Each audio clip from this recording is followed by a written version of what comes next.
예, 지금 시간이 2020년 12월 27일 일요일이고요. 오후 9시입니다. 아마도 올해 마지막, 잠깐만요. 올해 마지막이죠? 오늘이. 캘린더를 잠시 볼게요.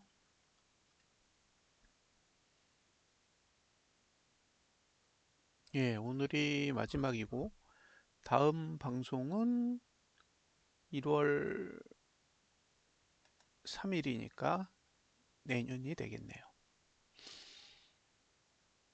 음,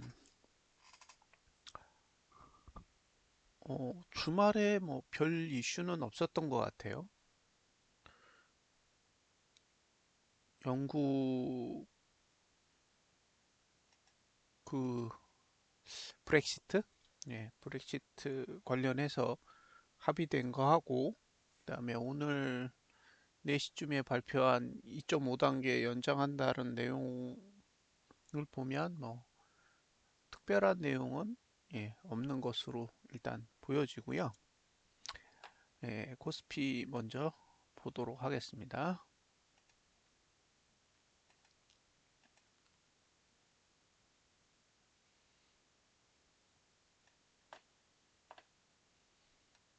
예, 지금 눈으로 보이시는 화면이 코스피죠.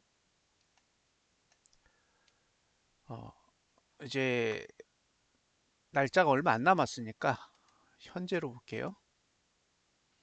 현재로 보면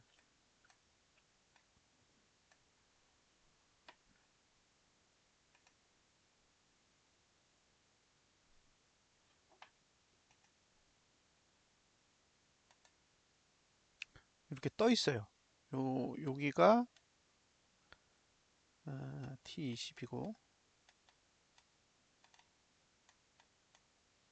여기가 P20인데, 예. 그러니까 이격도 볼린저는 이격 볼린저 밴드 20 상단선은 이제 이격이 해소됐고, 예. 그럼에도 불구하고 볼린저 밴드 20 상단선은 이격이 해소가 안 됐어요. 그러니까 이제 누르는 힘은 없고, 예. 이격은 아직도 해소가 안 돼서 이렇게 붕 떠 있는 상황이죠. 시간을 보면 내일이 28일이고요. 모레가 29일, 그 다음이 30일인데, 요날, 요날이 이제 배당락이란 말이에요. 예, 배당락입니다. 배당락. 그 배당락이라는 게 어쨌든 배당의 권리를 상실하는 날이기 때문에 주가에서 배당분만큼 빠져요. 배당분만큼. 그래서 코스피 200 지수 전체로 보면 한 1%에서 1.5% 정도 아마 빠질 겁니다. 여기서 이제 빠진다라는 개념 자체가 하락한다라는 개념은 아니에요. 빠진다는 거죠. 빠진다. 이걸 어떻게 설명해야 되냐면, 만약에 음, 내일 다우 지수가 폭등을 해요. 그래서 우리나라가 한 1.5%만큼 갭상승을 할 정도의 상승이 온다고 가정했을 때 보합으로 시작한다는 거죠. 네. 그래서 어, 절대적으로 1.5%가 빠지는 게 아니라 상대적으로 1%에서 1.5% 정도의 하락 요인을 가지고 있다는 거예요. 그래서 만약에 어, 다우 때문에 우리가 1% 개파락을 할 수 있는 환경이다 그러면 마이너스 2%에서 마이너스 2.5% 개파락으로 시작하고요.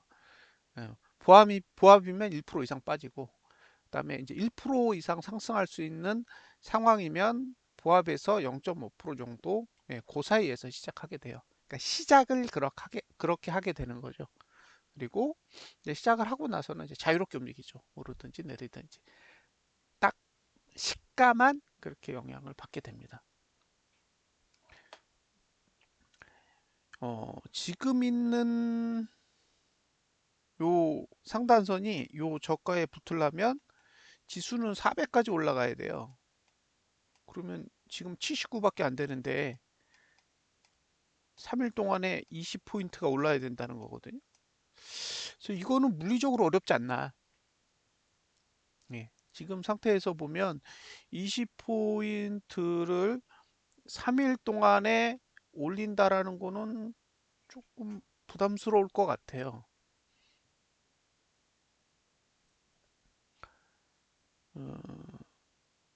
20포인트를 올릴 수 있다는 얘기는 반대로 20포인트를 뺄 수도 있다는 얘기인데, 예. 이게 3일 동안에 위든 아래든 20포인트를 움직일 만한 요인이 있겠느냐? 예, 라는 게 일단 의문이에요. 물론 지난주 금요일, 목요일처럼, 아니 이번 주 목요일처럼 뭐 뜬금없이 막 사서 올리는 거는 예측할 수 없는 부분이죠.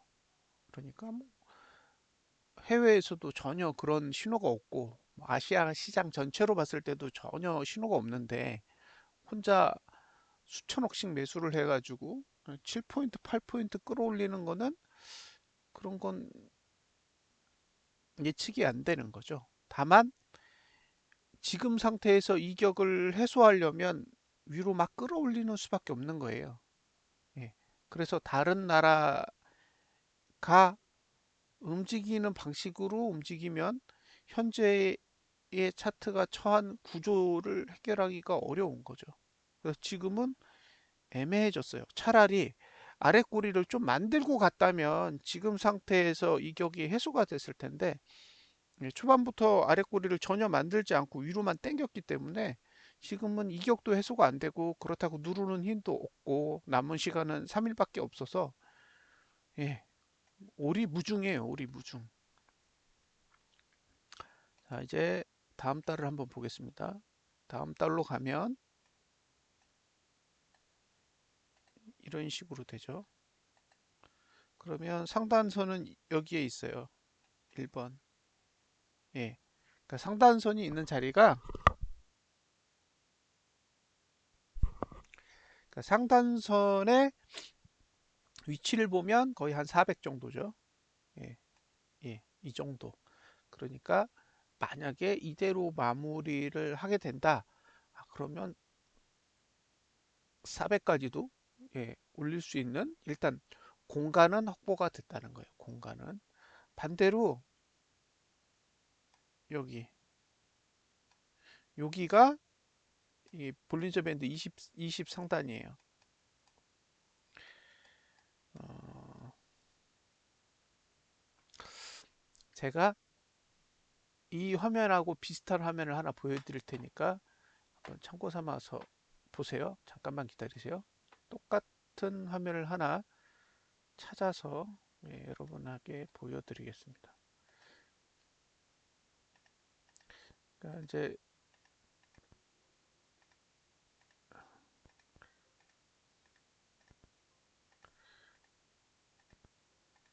지금 제가 데이터를 좀 지우고 있어서 예, 좀 시끄러울 겁니다. 잠깐만요. 거의 다 왔거든요. 예, 다 왔고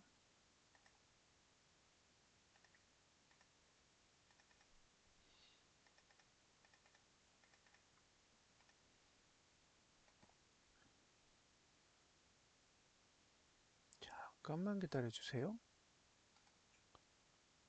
예, 됐습니다. 자,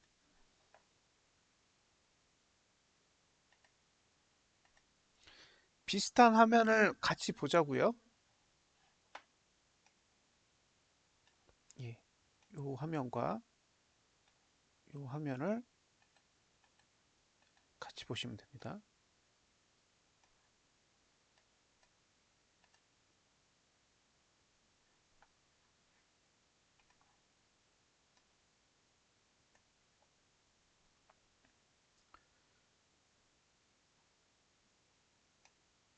자, 이 그림에서 보면 볼린저 밴드가 여기 있어요. A. 볼린저 밴드가 여기에 있습니다. A. 그리고 여기는 하단선이 여기에 있어요. 2번.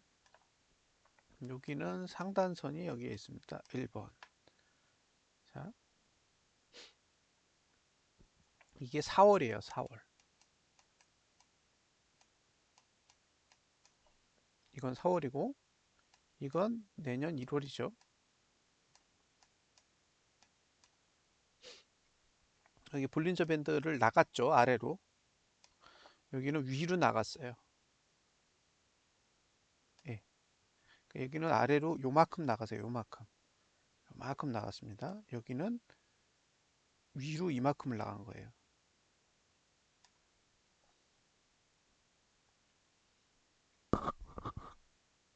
그러니까 여기가 1번인데 예, 1번까지 꼭 간다? 예, 그런 거 아니에요. 그러면 1번까지 꼭 가면 4월 달에도 2번까지 갔겠죠.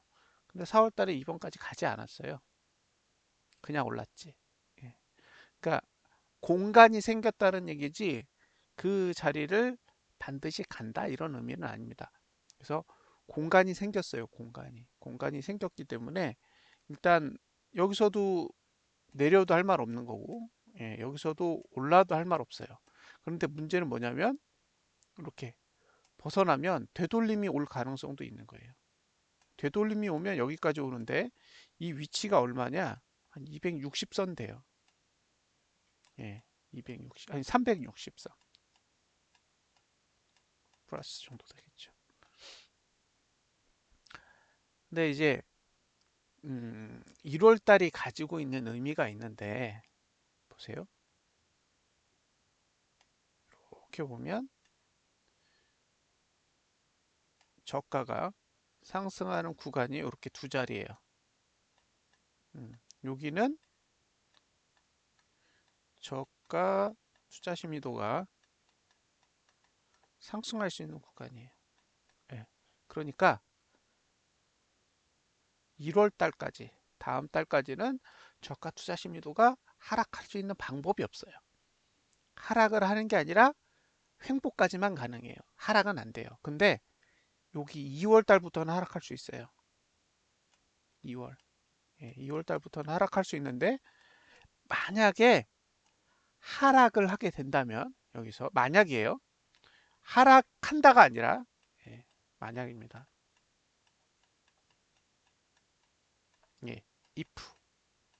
예, 만약에 하락을 하게 하려면 다음 달에 음봉을 이렇게 그려야 됩니다. 이렇게 예, 이런 식으로 음봉을 그려줘야 돼요. 그려야 2월 달부터 내려가겠죠. 못 그리면 음봉을 그릴 때까지 상승합니다. 음봉을 그릴 때까지 상승하는 거예요. 음봉을 그릴 때까지. 예. 그리고 음봉을 그리면 확률상 상승이 끝날 확률이 높습니다.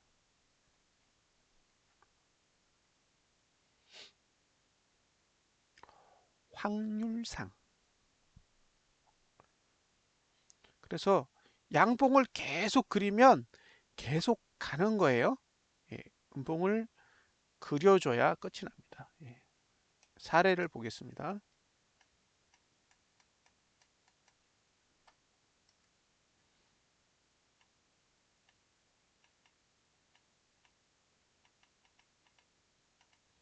자,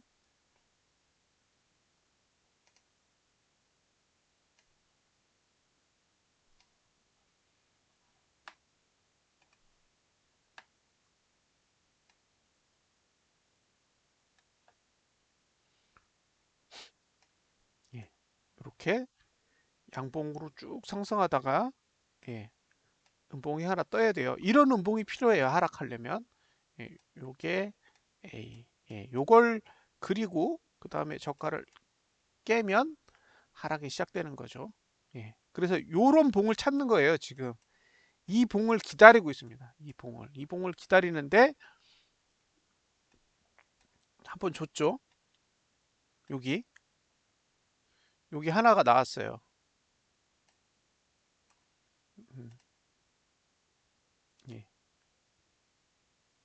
여기 보시면 한 번 나왔죠. 이게 10월이죠. 예, 예. 그래서 사실 10월 달에 좋아했어요. 아, 잘하면 11월 달에 기회가 오겠구나 생각을 했었는데 어, 미친 듯이 올렸죠. 그래서 요 첫 번째 기회는 날라갔고요. 예, 다시 이렇게 생긴 음봉을 하나 더 기다려야 됩니다. 자, 이전의 기록을 한번 과거로 가서 보면 예, 조금 더 해석하시는 데 도움이 될 거예요. 자,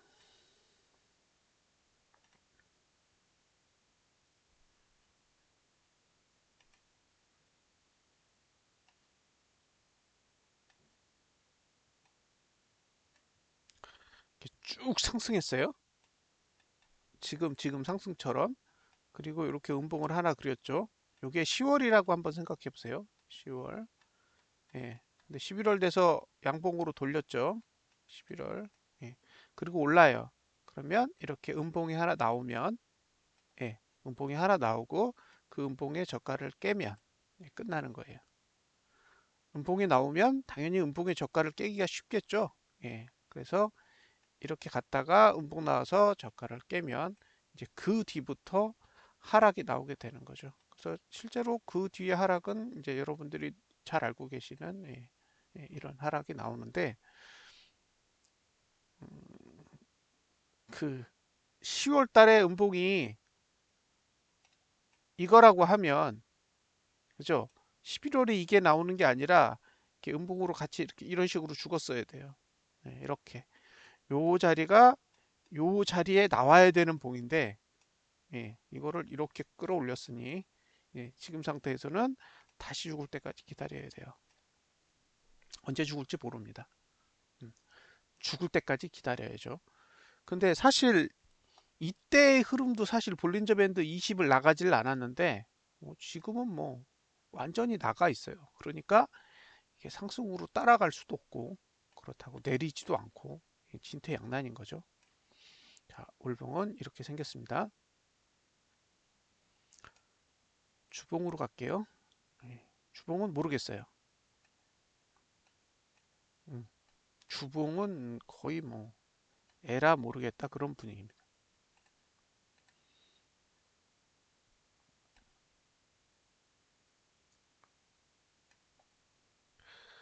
아, 이렇게 이게 하단선이 이게 상단선을 딱 맞고 보통 상단선을 맞고 이런 식으로 하단선을 받치고 끝나거나 아니면 상단선을 맞고 하단선을 누르는 형태로 끝나거든요. 이게 1번, 2번 이렇게 끝나는데 지금 이 케이스는 뭐냐면 상단선은 여기 있고 하단선은 여기 있는데 하단선을 맞고 이렇게 떨어진 케이스예요. 예, 이렇게. 근데 이런 케이스가 흔하질 않아요. 예. 요게 흔한 형태가 아니라서 그때도 이걸 보고 왜 이렇게 했지 이렇게 생각했는데 아니라 다를까 요거를 계속 상승세를 이어가고 있어요. 그러니까 이거를 계속 상승으로 두면 상승인 거예요. 하락하려면 이걸 이렇게 꺾어야 돼요, 완전히. 예. 근데 꺾을 때 봉이 아래에 있지 말고 봉이 위에 있어야 돼요. 그러니까 이렇게 상승해서 이렇게 꺾었잖아요. 그럼 꺾었으면 이렇게 위에 있어서 이렇게 누르는 게 정상적이지. 이렇게 돼 있는데 여기서 이렇게 누르는 건 이상하단 말이에요. 예. 이게 하- 상단선도 아니고 상단선이 여기 있고 이게 하단선이라면 이런 식의 형태보다 이런 식의 형태가 조금 더 정상적인 거죠. 그래서 지금은 여기가 상단선이고 여기가 하단선이에요. 1번, 2번. 그러니까 이 선을 쓸지 말지는 알 수가 없어요. 그래서 이거는 모르겠다. 예. 왜냐면 각도가 예리해야 되거든요. 지금까지 그 보면 하단선은 이렇게 예리한 각도를 가지고 있을 때 의미가 있는데 지금 이게 예리하진 않아요. 근데 반대로 무너지지도 않았어요. 그러니까 이거를 쓸 수 있는지 없는지 자체를 우리 눈으로는 결정하기 힘들다는 거죠. 그래서 이거 누르면 그냥 눌려요. 자, 예측에 가서 제가 여기 어디야? 370까지 빼볼게요. 그러면 종가 370까지만 내려보겠습니다. 370 저가 370 이렇게 내리면 이게 그냥 망가져요.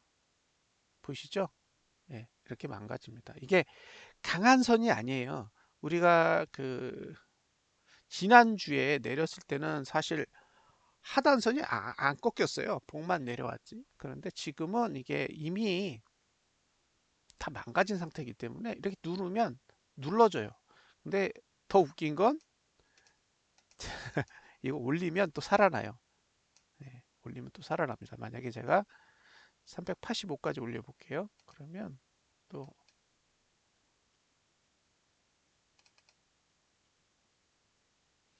이렇게 하면 또 이렇게 살아납니다.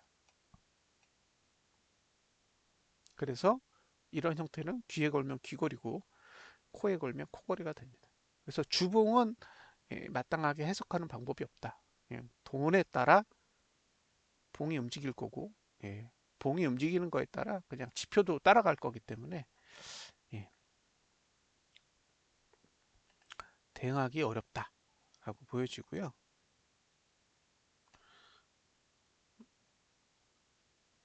여기 100입니다. 100. 10개 다 채웠어요. 100. 참고하세요. 예, 100이에요. 그러니까 이제 한 번 오르면 한 번 꺾이면 9주, 9주간 내려가요. 9주는 2개월 또는 2.1개월 정도 됩니다. 2.1개월? 2.25개월. 9주라는 시간이 그래요. 그래서 잘 생각하셔야 돼요. 한번 꺾이면 2달간은 이제 주봉은 내려가는 길만 있는 거예요. 중간에 턴할 수 없어요. 지금까지는 요런데 이렇게 중간중간에 계속 요런 걸 만들어 놨잖아요. 매트릭스를 다시 보시면 중간중간에 올라갈 수 있는 구멍을 계속 만들어 놓고 올려요. 우리가 보는 것과는 다르게 투자 심리도를 중간에 올릴 수 있게 요런데 요런데 그죠? 요런데 그래서 이렇게 구멍을 계속 만들어 놓는 거예요. 요걸 이제 뭐라 그러지? 이빨을 이렇게 빼놓는 거거든요. 네. 이런 식으로 빼놓으면 요런 자리 가서 이제 고가 투자 심리도가 이렇게 내렸다가 여기서 다시 쌩 올리고 그죠? 그 다음에 여기서도 이렇게 올리는 거죠. 그러니까 상승할 때 투자 심리도가 같이 올라가는 그런 효과들이 있어요. 근데 만약에 이제 여기서 내려가면 이 다음 주까지는 올라가고 그 다음에 내려가기 시작하면 이제 9주 동안은 없는 거죠. 2.25개월 동안은 없어요. 그러면 언제 고가를 낮추느냐가 핵심이고 고가를 낮추면 2.25개월이면 다음 주까지가 올해잖아요. 그러니까 무조건 2월 달이에요. 무조건 2월 이후까지 가는 거야. 아니다. 2.25개월이니까 3월이에요. 3월. 예. 2월 말까지는 무조건 고가 투자 심리도가 하락하게 된다는 거죠. 그래서 잘하면 1월과 2월 사이에 고점이 나올 수도 있어요. 1월과 2월 사이. 그 안에 한 번은 꺾을 테니까. 그러면 이제 고점이 나오게 되면 그 고점이 가지고 있는 의미를 잘 봐야죠. 주봉상으로는 고점이 되는데 월봉상으로는 고점이 안 돼요. 그 이유는 월봉은 3월까지예요. 예, 2월까지. 그러니까 3월이 돼야 고가 투자 심리도가 내려갈 수 있기 때문에 1월에 고점이 나온다고 해서 월봉이 2월달이 고점입니다라고 바로 인정을 할 수 있는 구조가 아니기 때문에 만약에 고점을 빨리 잡고 싶다 그러면 주봉을 활용하는 수밖에 없어요.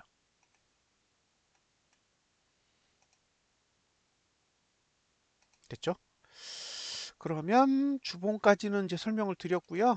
올 일봉은 자, 일봉은 열려 있어요. 위로 가든 아래로 가든 뭐 아무 상관없습니다. 지금 상태는 이렇게 급등이 나오면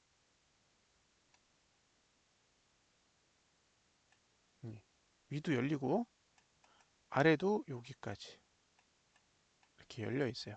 그러니까 위로 가든 아래로 가든 일봉은 상관없고 자 여기가 28일 여기가 29일 여기가 30일 여기가 배당락이잖아요. 배당락이니까 상대적으로 개파락이 나올 수 있는 자리인데 잘 생각해 보세요. 지금 저가 투자 심도가 여기서부터 쭉 내려가고 있어요. 쭉 이렇게 쭉 내려가고 있는데 여기까지예요. 여기까지. 그러면 이걸 조금 더 좁혀서 봐야 되는데 잘 보세요. 이게 어떻게 움직였는지 보시면 돼요.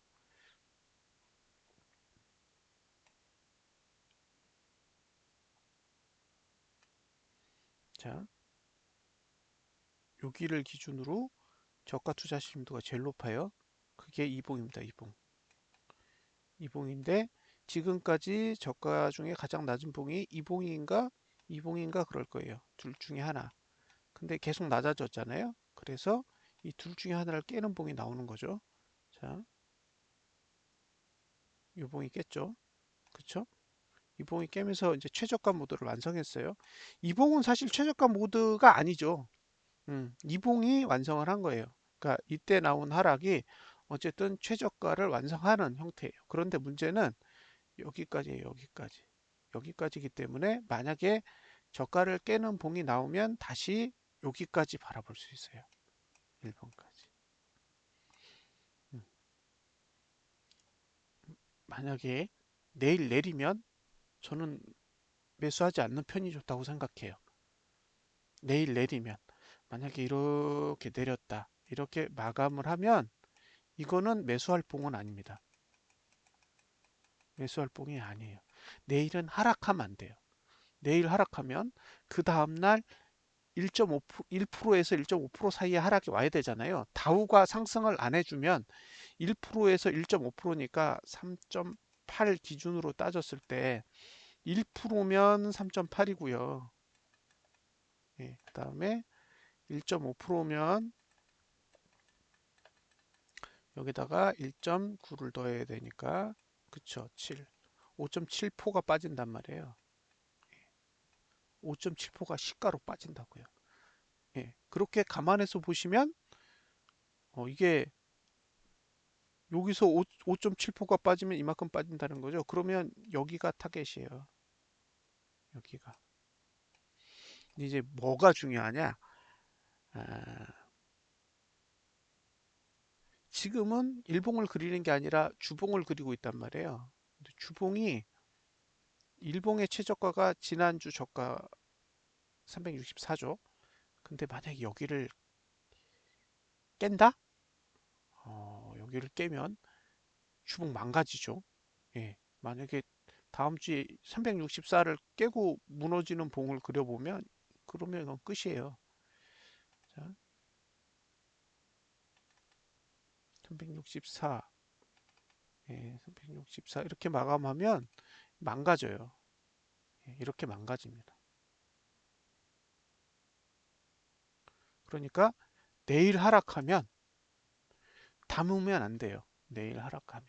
차라리 그 다음날 시가를 보고 움직이시는 편이 좋아요. 왜냐하면 최소한 다우가 오르더라도 1점 잠깐만요. 지금 코스피 200 지수가 379고요.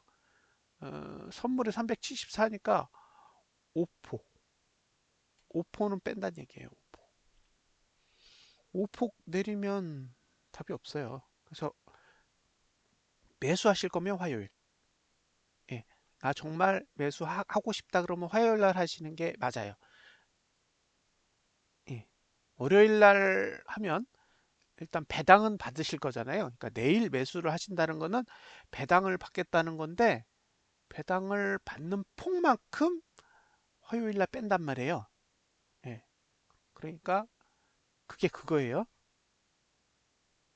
예, 그게 그겁니다. 그래서 다우가 월요일에 막 폭등했어요. 그러면은 꽁도 먹고 알도 먹을 수 있어요. 그러니까 월요일에 매수해서 배당도 먹고 화요일에 다우가 폭등했기 때문에 코스피가 안 떨어지면서 시작하면 최고인데 예, 월요일에 음봉이 나가지고 매수를 했는데 다우가 하락했어요. 그럼 우리나라는 폭락하겠죠. 배당 락이 포함되니까. 그러면 예, 배당은 먹지만 배당 먹는 것만큼 그 이상의 손실이 발생할 수도 있을 거니까 어, 상승할 거면 월요일날 충분히 상승이 나와야 돼요. 1% 이상의 상승이 나와야 화요일날 개파락이 나와도 월요일에 저점을 깨지 않고 마무리를 할 수 있는 거죠. 그래서 이게 상승한다면 상승을 하는 장으로 마감을 할 거라면 월요일에도 양봉이 날 거고요. 월요일의 저가 대비해서 종가가 1% 이상의 상승폭을 가지고 있어야 돼요. 그래야 화요일에 배당락 때문에 하락이 와도 월요일의 저가를 지킬 수 있을 겁니다. 일단 아직은 상승이 끝났다라는 지분은 어디에도 없어요. 예, 일봉도 없고 주봉도 없고 월봉도 없습니다. 다만 무지 비싸죠. 예, 무지 비싼 상태로 여전히 잘 가고 있기 때문에 이건 뭐 반드시 하락합니다. 걱정 마세요. 곧 옵니다. 이런 얘기는 못 하겠고요. 어, 이번 주에 저가가 무너지지 않는 선에서만 매수 전략을 가져가셔야 합니다. 그리고 만약에 음봉이 나면 음봉이 나면 고가 투자 심리도 100에서 음봉이 나는 거기 때문에 즐겁게 보시면 안 돼요. 그것만 감안하시면 될 것 같습니다. 다시 정리하면 월봉은 다음 달이 돼도 이격이 엄청나게 벌어져 있다. 이격이 벌어져도 상승할 수 있다. 근데 이격이 벌어졌을 때 되돌림이 오면 골 때린다. 4월 달에 이격이 벌어진 상태로 하락해서 지금까지 상승이 왔단 말이에요. 10달을 상승했죠. 예, 이격이 벌어진 상태에서 매수를 하는 건 그만큼 신경을 쓰셔야 되고요. 주봉은 위아래 방향 에라 모르겠다. 일봉은 월요일에 1% 이상 상승해야 된다. 그리고 아래 꼬리를 좀 달아주는 게 좋고 화요일에 다우가 많이 올라서 개파락하지 않아야 매수가 유효하다. 만약에 월요일날 음봉이 나고 다우가 하락하면 아마도 이번 주 저가가 붕괴될 가능성도 염두에 두셔야 합니다. 예, 여기까지. 여기까지가 코스피고요. 이제 암호화폐를 좀 보겠습니다. 암호화폐는 극과 극이죠. 네. 자, 이 암호화폐를 볼 때 이 코스피랑 같이 보여드릴게요. 이걸 보여드리는 이유가 있어요. 그러니까 지금 코스피가 굉장히 이해하기 어려운 이유가 자, 좌측은 코스피고요. 우측은 비트코인이에요. 그러면 자, 과거로 보는 거예요. 과거로 봤을 때 여기가 하단선이 여기가 20 상단선이고 여기도 20 상단선이에요. 근데 비트는 내려왔어요. 비트는 아래 꼬리를 만들었단 말이에요. 우리는 저기 코스피는 안 만들었어요. 그래서 현재로 가면 얘는 이격이 벌어져 있고 얘는 이격을 다 메꿨어요. 예. 그러니까 이격이라는 거를 좁히기 위한 행위가 있다라는 거죠. 그런 측면에서 비트코인은 굉장히 과학적으로 움직인 거예요. 지수는 그런 거 지금 전혀 신경 안 쓰고 움직이고 있는 거죠. 예, 그러니까 이거는 이격도 해소했고 위에 누르는 것도 없기 때문에 오르든 내리든 상관없다. 예, 단 매수할 자리는 여기였다는 거죠. 여기에서 여기 사이. 예. 요 공간이 매수할 만한 가치가 있는 공간이었고 그 위는 그냥 홀딩 하는 거죠. 홀딩 영역, 매수 영역은 여기다. 여기서 맞고 튕긴 거다. 그래서 지금은 언제 내려도 할 말 없다. 제가 분석을 해서 올릴 때 여기서 사세요, 파세요 이런 얘기는 저는 어쨌든 리딩을 하는 차원에서 접근을 하는 게 아니라 그런 식으로 이야기는 안 하지만 어쨌든 매수해야 될 곳이 따로 있고 그 다음에 홀딩해야 될 곳이 따로 있고 매도해야 될 곳이 따로 있는데 예, 그 룰대로만 생각을 한다는 거죠. 그래서 이 상태는 매수 자리는 지났고 지금은 상단선이 그렇게 강하지 않기 때문에 홀딩할 수는 있다. 근데 여기서 매수해서 물리면 예, 답 없어요. 네, 다음 달로 가보겠습니다. 다음 달로 가면 역시 하단선이 여기입니다. 2,470만 원. 그러니까 얘는 떨어지면 2,400만 원대까지 내려올 수 있다는 거예요. 네. 예전에 2017년도에 뭐 비트코인 1억 간다 그런 얘기 한참 유행했을 때도 예, 지금과 거의 똑같은 차트였어요. 자, 비교해 보겠습니다. 자, 비트코인 1억 간다로 가볼게요. 예, 이렇게 생겼죠. 지급의 봉이 어디에 가깝겠어요?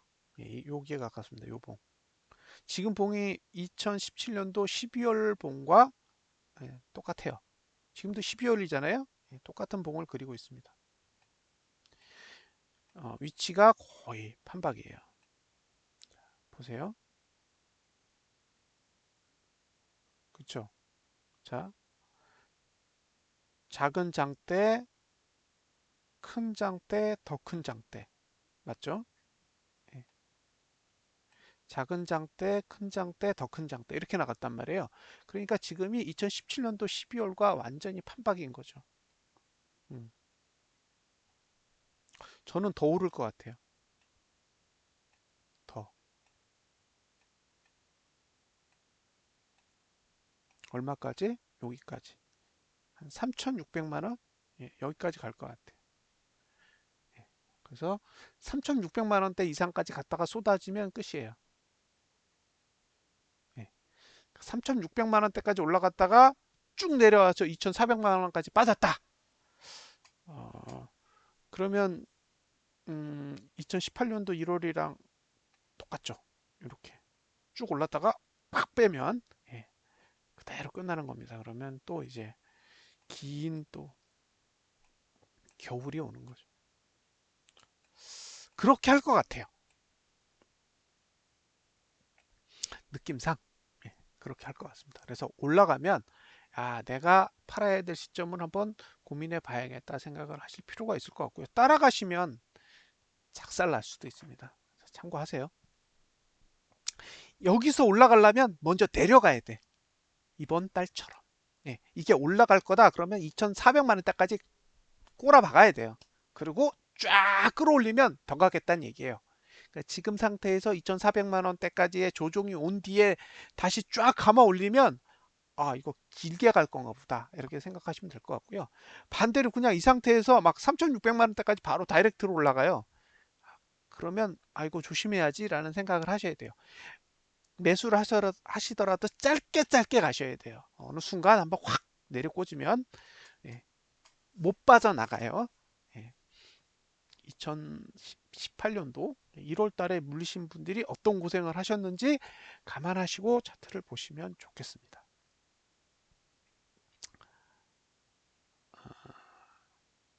깊게 생각해 보셔야 돼요. 주봉. 예, 주봉도 떠 있어요. 예, 그냥 떠서 가는 거예요. 이번 주에도 해소했죠? 이번 주에 과거 보면 살짝 근처까지 왔다가 올렸단 말이에요. 그러니까 이런 행위가 있어야 돼요. 상승하려면 그냥 확 올라가는 게 아니라 아래 꼬리를 싹 내려서 볼린저 밴드 20 상단선까지 이렇게 딱 걸친 다음에 위로 딱 당기면 그러면 붙어요. 예, 상단선이 와서 저가에 딱 붙는단 말이에요. 그럼 이렇게 생긴 거는 위로 당기면 잘 올라가요. 근데 다음 주는, 예, 다음 주는 여기까지 당겨야 돼요.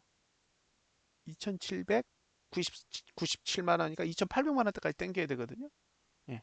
그러니까 이렇게 당기면 가능성이 있는 거예요. 근데 위로 올라갔다. 그러면 예, 언제든 내려올 수 있는 거예요. 이격을 좁히기 위해서. 근데 이격을 좁히기 위해서 내려올 때 이게 주초에 내려오면 반등할 수 있는 시간이 있지만 예, 이제 토요일, 일요일 돼서 쏟아져 내리면 방어 안 돼요. 그러면 이제 물리는 거죠. 근데 이제 물려서 아 이거 다시 올라가겠지 생각하실 수도 있는데 그렇게 안 하고 그냥 내리 꽂으면 예, 그러면 갇히는 거예요. 갇히면 끝나는 거예요.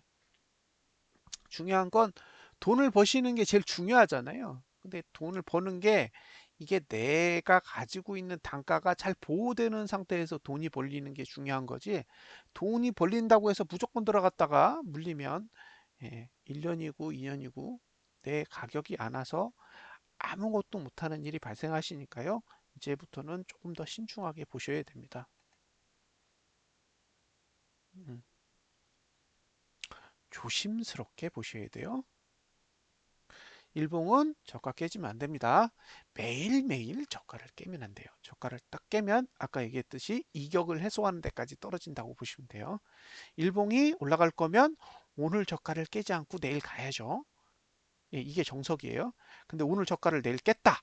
그러면 주봉이 이격을 해소하는 수치까지는 조정이 와야 감아 올리기에 유리해요. 그러면 매수하겠다. 그러면 오늘 저가를 깨지 않는 상태에서 내일 매수. 그죠?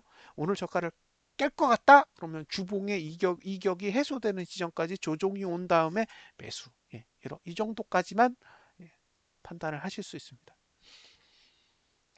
말도 많고 탈도 많은 리또 속을 한번 볼게요. 리또 속.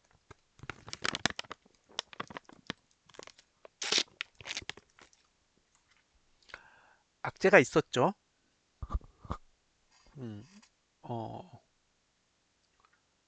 그 회원분들 채팅방에서 이 종목을 사시겠다고 얘기하신 분이 있었고 실제로 사신 분들이 있었어요. 그래서 그러니까 이게 제 입장에서 보면 제가 막 그 암호화폐를 집중적으로 보거나 그 실시간으로 막 관찰을 하거나 그다음에 뉴스 같은 것들을 뭐 검토해서 본다거나 그랬다면 아, 이거 사시면 좋아요? 아니면 이건 사시지 않는 게 좋아요? 아니면 이건 파세요라는 얘기를 쉽게 할 수 있을 것 같아요. 그게 맞든 틀리든 어쨌든 저한테 소신이 있다면 상대방에게 제 입장에서 판단되는 의사결정을 상대방에게 전달할 수 있을 텐데 최근에 저는 사실 코인 쪽은 거의 보질 않았거든요. 물론 이제 고버스에 물려 있어서 그 집중적으로 지수를 보는 것도 있지만 사실 좀 저는 암호화폐에 대해서 약간은 회의적인 시각을 가지고 있어요. 특히 알트에 대해서는. 그래서 이전에도 그냥 혹시 사실 게 있으시면 비트코인이나 아니면 이더리움 정도까지만 보시고 그 밖에 알트는 예, 좀 조심하는 게 좋지 않겠냐라는 이야기를 살짝 드린 적이 있었는데 그렇게 이야기하는 가장 큰 이유는요. 실적이 없어요. 그러니까 지금까지 알트코인들이 보여준 결과물이라는 게 거의 없다는 거죠. 비트코인 같은 경우에는 결과가 없어도 어차피 암호화폐라는 수단을 이용해서 사람들이 거래를 하고 있고, 예, 거래를 통해서 수익을 얻고 있잖아요. 그러니까 그 암호화폐라는 그 존재가 가지는 그런 위치가 있다라는 거죠. 예, 그 위치를 비트코인이라는 그 암호화폐가 가지고 있다라고 보는 거예요. 그래서 암호화폐에 대해서 사람들이 투자를 한다 그러면 그냥 다 비트코인인 거죠. 그런데 이제 알트코인에서 비트코인과 유사한 또는 비트코인에 준하는 그런 위상을 가지려면 그냥 비트코인처럼 위치를 갖는 게 아니라 뭔가 실적이 있어야 된다고 생각을 한 거예요. 네.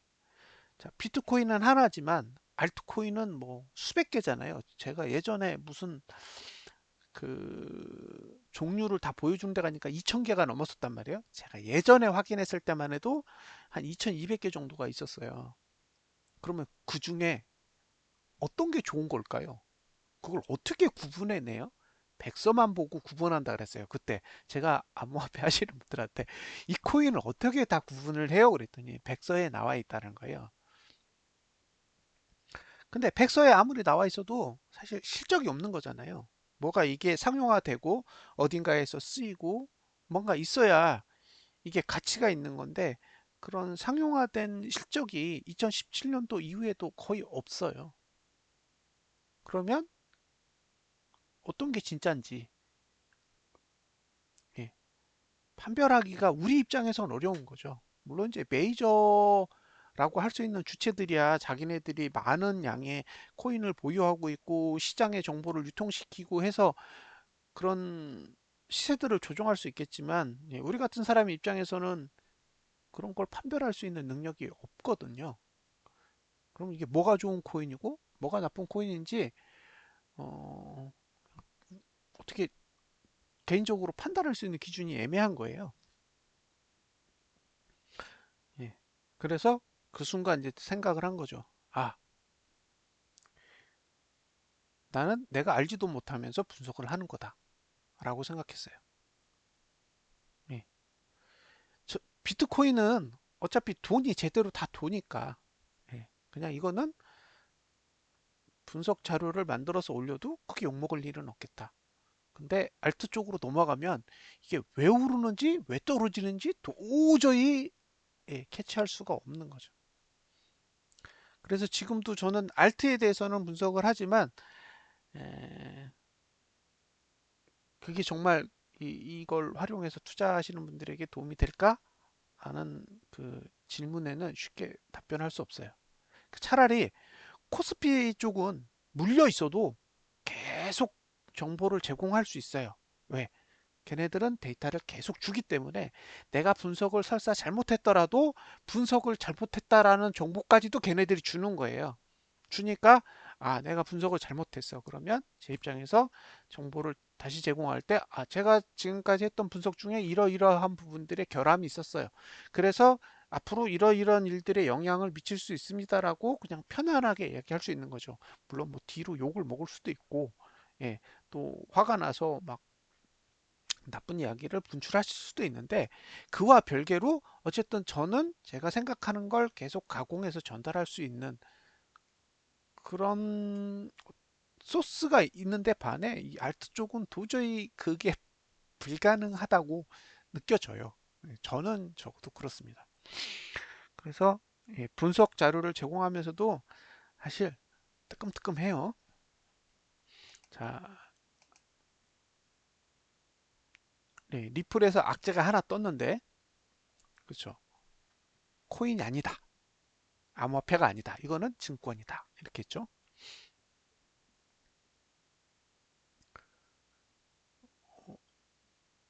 저는 이 뉴스가 되게 크게 느껴졌어요. 예, 그 뉴스를 받았을 때 마치 그 다우 지수에 백신이 나왔다. 이런 뉴스 같은 느낌인 거예요. 그래서 이제 안 좋은 소리를 내뱉기 시작한 거죠. 예, 똑같은 논리로 저는 비트코인에 대해서 안 좋은 소리를 내뱉지 않았거든요. 예, 어, 사는 게 부담스럽다라는 표현과 떨어진다라는 표현은 좀 다른 거거든요. 근데 이 종목은 거래량에 문제가 있어요. 자, 비트랑 한번 비교해 드릴게요. 비트는 거래량이 밑에 있어요. 이렇게. 예, 이렇게 밑에 있습니다. 여기도 거래량이 밑에 있어요. 이 얘기는 투매가 없다는 얘기예요. 그러니까 상승을 하고 있는데 던지진 않는 거죠. 이게 없다는 얘기예요. 근데 리플은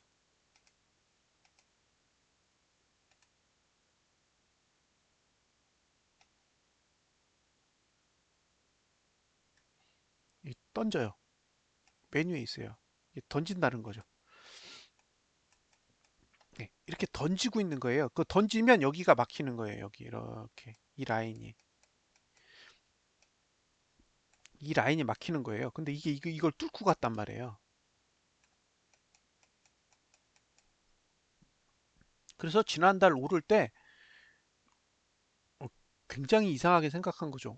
여기를 뚫고 간다는 게 이 거래량의 상태로 봐서는 거의 어려운 상황인데 쭉 올랐어요. 근데 이게 전고점이 500 얼마였나? 하여튼 그래요. 지난번에 그 상승했을 때 고점이 한 500 얼마였던 것 같은데 지금 800원대를 넘어서 900원대까지 갔잖아요.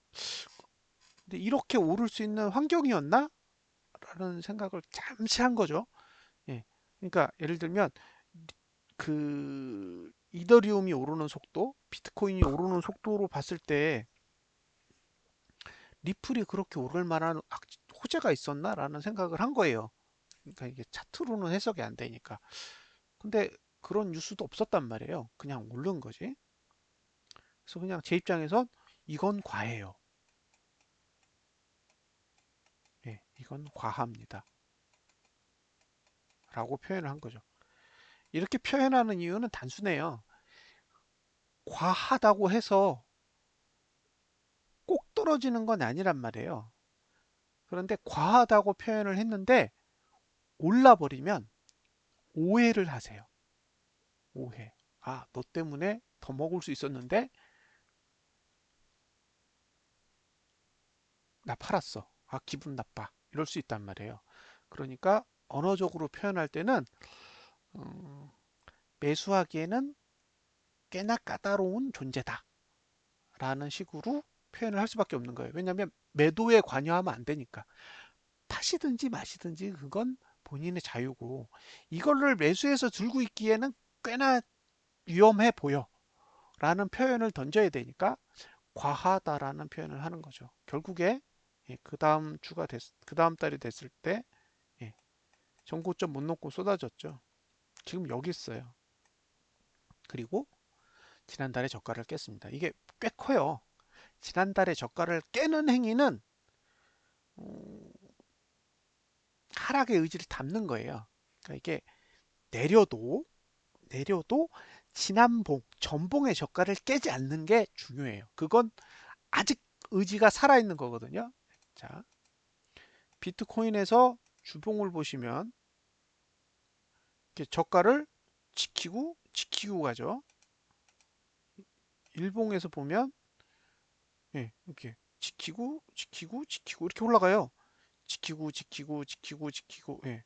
올라갈 때 이런 형태를 가지고 간단 말이에요. 저가를 지키면서 간다는 거죠. 지키면서. 그런데 음, 리플은 깼어요. 그래서 조심하라는 이야기를 할 수밖에 없습니다. 어, 저희 멤버 중에 한 분이 이거를 봉을 계산해서 분석하시는데요. 저보다 잘하시기 때문에 제가 듣고 빨리 눈치챘어요. 자, 이 봉은 여기가 고점입니다. 여기. 예, 여기가 고점이에요. 고점. 여기가 고점이 아닙니다.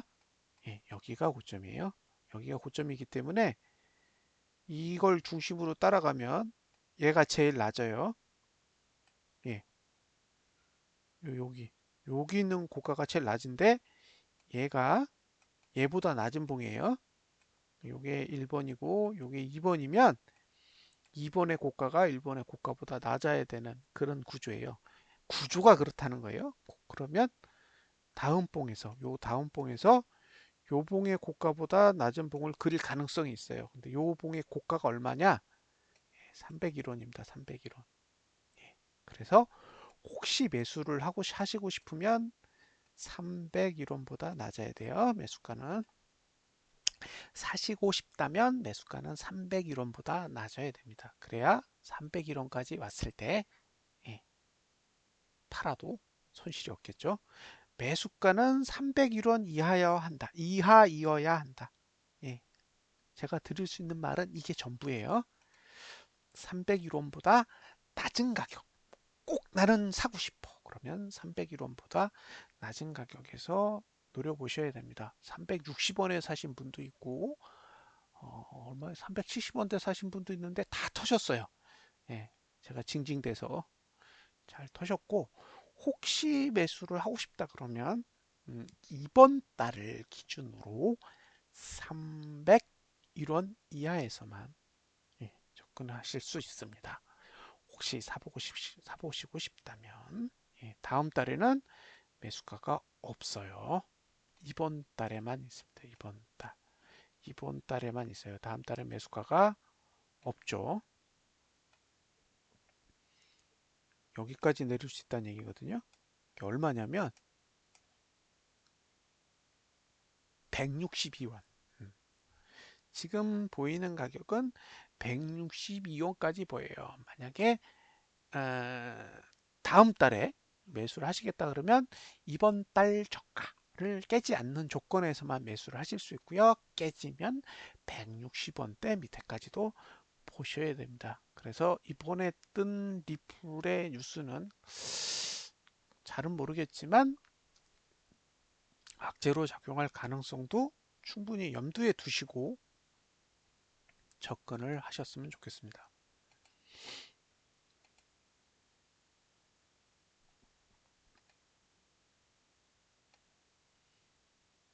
자, 추세라는 게 있죠. 추세. 추세는 요 빨간색 굵은 선을 뜻하는 거예요. 예, 1번.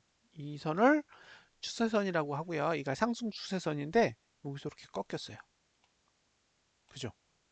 여기까지는 쫙 상승하다가 여기서 딱 꺾였습니다. 근데 이게 시가 기준이에요. 시가. 이게 무슨 얘기냐면 주가가 지금 이렇게 빠졌기 때문에 저게 내려간 게 아니라 저거는 시가를 찍었을 때 저렇게 생겼었다는 얘기죠. 그래서 이렇게 상승 추세가 죽으면 엄청 조심하셔야 돼요. 조심. 상승 추세가 꺾이면 조심한다. 예. 오르고 내리고는 두 번째 문제예요. 예, 조심하는 것과 오르고 내리는 건 다른 문제예요. 오르더라도 조심하고 내리더라도 조심하는 거죠. 자, 여기가 하단선이 여기 있습니다. A. 요거 얼마 남았을까요? 시간. 지금 시간이 9시 58분이고요. 예, 내일 아침 9시에 끝나니까 11시간 남았어요. 11시간. 그죠? 11시간 동안 이렇게 아래꼬리 쭉 달고 올라가야 돼요. 못 올라가면 어떻게 되느냐?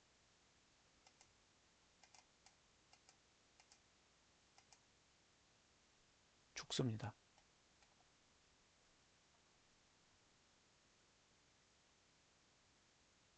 그렇죠? 못 올라가면 죽습니다. 됐죠?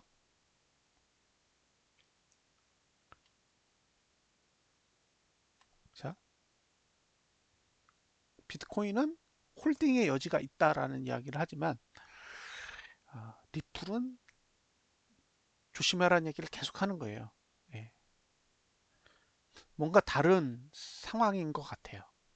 굉장히 다른. 그러니까 비트코인이나 이더리움이 가지고 있는 그런 상황과 리플이 가지고 있는 상황이 많이 다르지 않나 싶어요. 거래량이 이렇게 위로 올라옵니다. 이거 눈여겨보세요. 거래량이 올라오고 있어요. 예, 거래량이. 여기도 거래량이 슬슬슬슬 올라와요.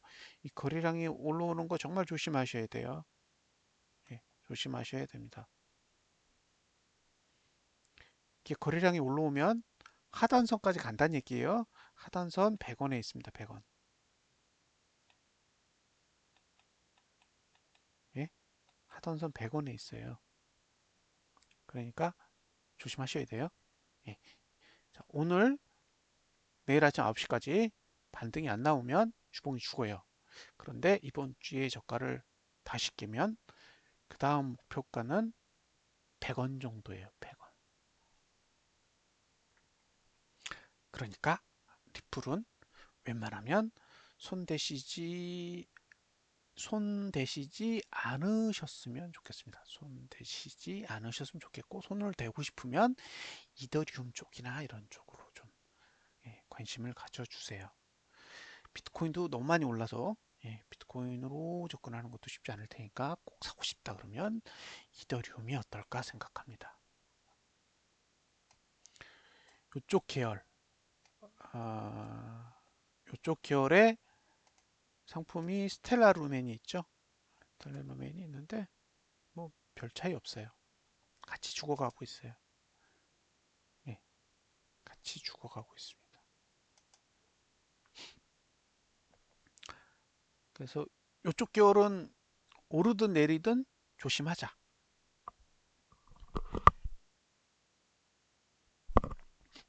예, 그게 이제 제가 주장하고 싶은 내용이에요. 음, 스텔라 루멘이든 리플이든 예, 이쪽 계열은 조심하자.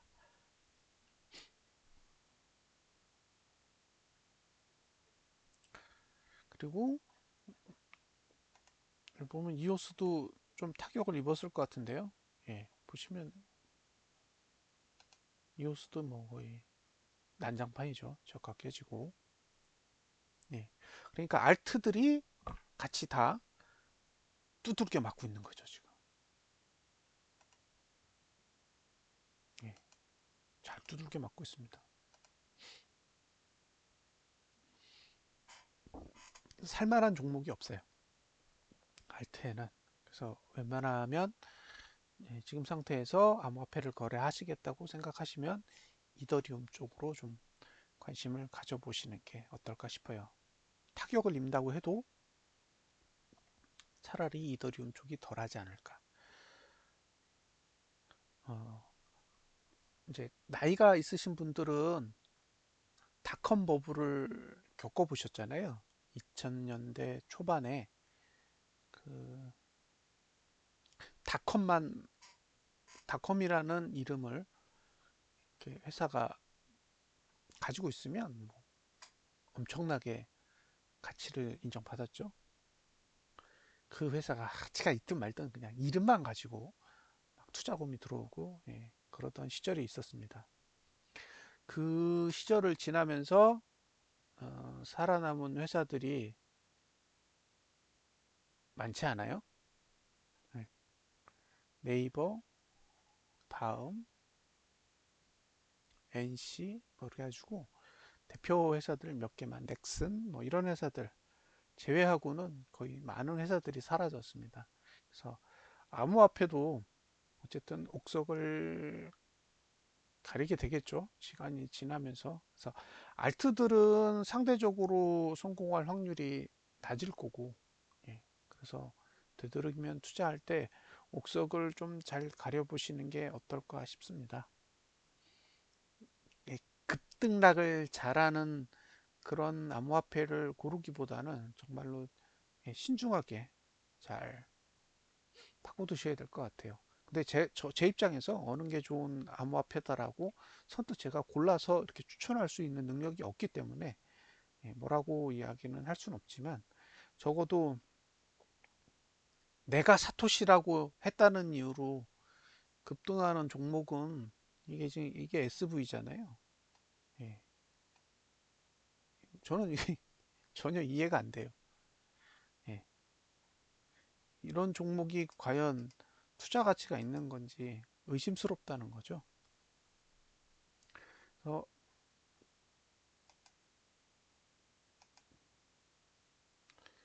바닥에서 잘 잡으신 분들에게는 지금 행운이 있는 거고, 예, 내가 행운이 없는데도 굳이 행운을 만들려고 노력하시는 분들은 리스크를 끌어안으셔야 되니까요. 예, 그런 상태라는 거를 인지를 하시고 접근을 하셨으면 좋겠습니다. 예, 오늘 방송은 여기서 마무리를 짓고요. 올해도 다 끝났으니까 내년이 시작하기 전에 올해 인사를 마무리를 짓도록 하겠습니다. 예, 새해 복 많이 받으시기 바랍니다. 감사합니다.